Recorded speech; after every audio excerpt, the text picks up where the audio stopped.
Bonsoir toutes et tous. Désolé pour cette attente un peu longue, 3 minutes de retard. Toutes mes excuses. Il y a eu un petit contretemps technique avec YouTube, mais là je suis connecté de partout. Donc je suis content de vous retrouver pour une nouvelle émission. Aujourd'hui, mon coup de gueule en ce jour, il est consacré en ce 28 mai, d'ailleurs je vais rectifier sur le bandeau, car j'ai mis le 27, et c'est pas le 27, c'est le 28. Voilà, c'est corrigé. Donc, nous sommes le 28 mai, et aujourd'hui, mon coup de gueule, c'est ces histoires que l'on nous rabâche à longueur de chaîne info, sur les chaînes info à longueur de temps. C'est l'histoire de la faillite de la France. Ça revient à nouveau, on nous en parlait plus trop, et il y a quelques années on nous en parlait déjà. Alors, je veux remettre l'église au milieu du village. Non, la France n'est pas en faillite, c'est absolument faux. Pour être en faillite, c'est comme une entreprise, c'est-à-dire que faudrait qu'on soit en cessation de paiement. Ça veut dire qu'on serait incapable de payer nos créanciers. À l'heure actuelle, la France paye toutes ses créances, il n'y a pas de problème. Au niveau des emprunts, il n'y a aucun souci, on emprunte facilement sur les marchés. Il y a absolument... Donc tout ça, c'est tout simplement, on veut nous distiller ça dans notre cerveau pour nous faire accepter à nous, les Français, les nouvelles coupes qui veulent faire et les sacrifices qu'ils veulent nous demander, et toujours sur les mêmes, sur les plus pauvres. Et voilà, je prends l'exemple de la sécurité sociale. On nous dit il y a un déficit de 15 milliards là, à l'heure actuelle. Si vous prenez les allègements de charges, ils sont de 19 milliards. Donc si vous arrêtez les allègements de cotisations sociales, ce ne sont pas des charges, ce sont des cotisations sociales, eh ben la Sécu serait en excédent de 4 milliards. Donc il faut arrêter.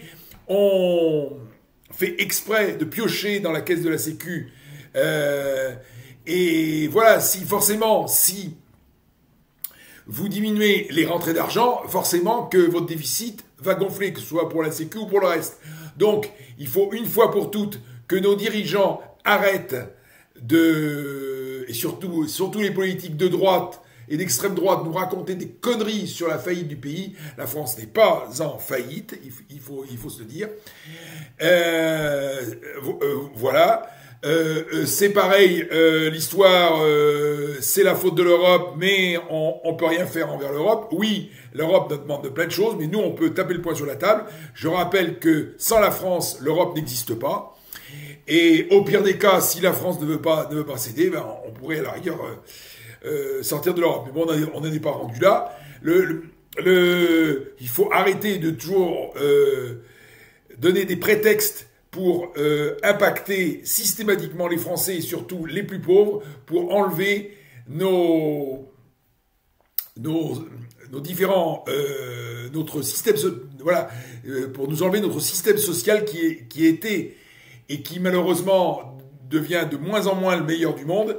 Et voilà, donc pour transférer vers le privé, on nous donne des prétextes toujours en permanence. Alors non, il ne faut pas aller vers une santé privée, vers une retraite privée, parce que ça coûtera 10 fois plus cher pour chacun d'entre nous, et on sera moins bien couverts.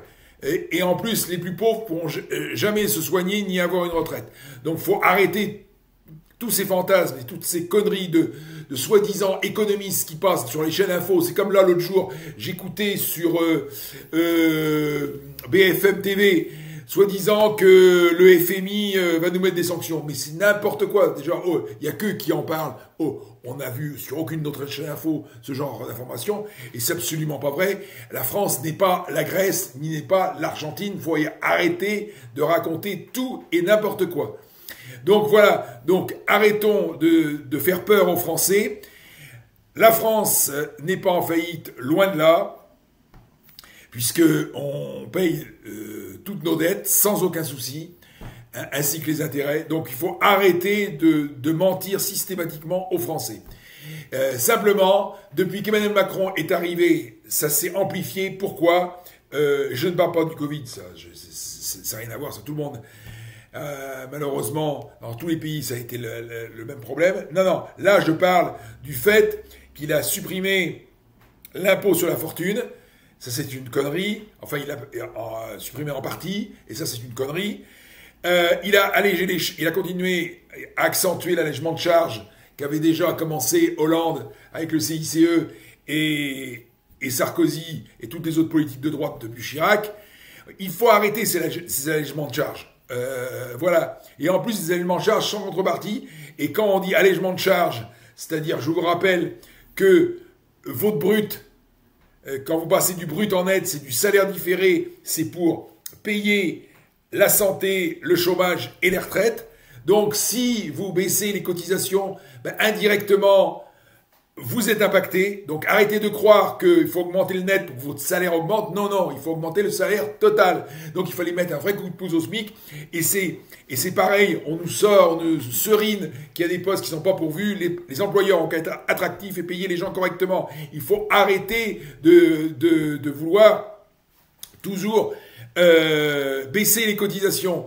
Voilà, parce que vous imaginez l'histoire comme elle est tordue. Maintenant, on nous parle de TVA sociale, c'est-à-dire qu'on veut faire payer aux plus pauvres, parce que c'est eux qui seront plus impactés avec la TVA, les cotisations à la place des patrons. C'est-à-dire que, comme je le disais il y a quelques années, bientôt on va nous demander de payer pour travailler. C'est exactement ça, c'est-à-dire que c'est nous qui payons, qui allons payer nos charges. Et maintenant, on est en plus, à cause de l'ancien ministre de l'économie, qui était Emmanuel Macron, avec l'ubérisation de la société, et maintenant, il y a de plus en plus de postes non salariés, c'est-à-dire on vous demande d'être soit indépendant, soit d'être auto-entrepreneur, pour venir travailler.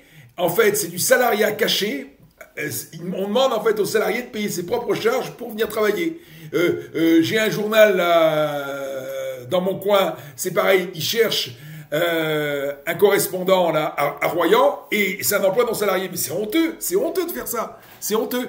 C'est pareil, mais dans tous les métiers, vous voyez, dans les taxis, c'est pareil, maintenant avec Uber, ce ne sont plus des salariés mais des indépendants.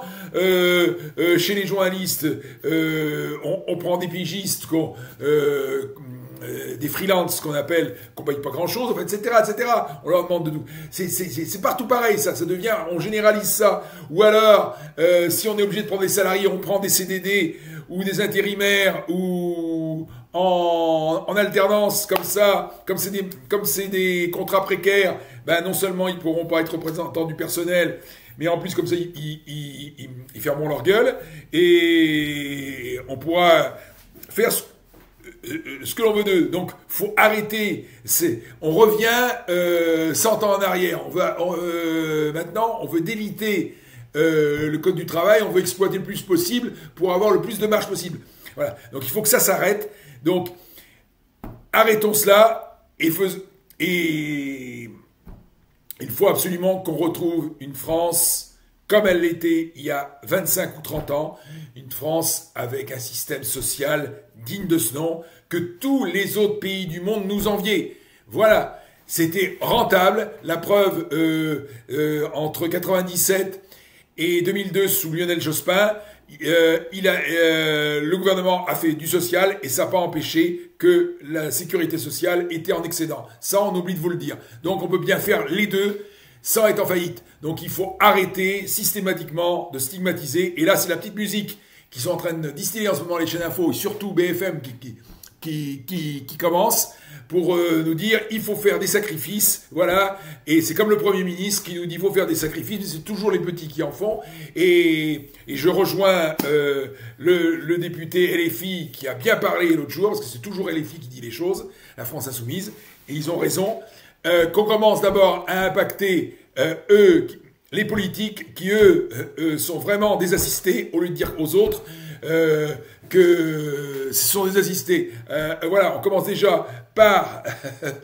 ils commencent déjà à faire des sacrifices avant de demander aux plus pauvres, les Français qui n'arrêtent pas de trinquer, les pauvres et les classes moyennes, qu'on arrête de les impacter et qu'on attaque vraiment les personnes qui sont vraiment comme les 147 milliardaires de France, ça va pas les impacter énormément si on en prend 1 ou 2% sur leur fortune. Voilà ce que je voulais dire, c'était mon coup de gueule du jour. Désolé encore pour le petit retard de 3 minutes de tout à l'heure, mais ça arrive, hein. C'est ça le direct. Et je vous souhaite une très bonne soirée et un très bon week-end, puisque le week-end commence dès ce soir, puisque demain c'est férié, et puis exceptionnellement je ne ferai pas d'émission donc vendredi, je laisse ce week-end se passer, et rendez-vous à la semaine prochaine. Voilà, bonne soirée, au revoir, et encore merci.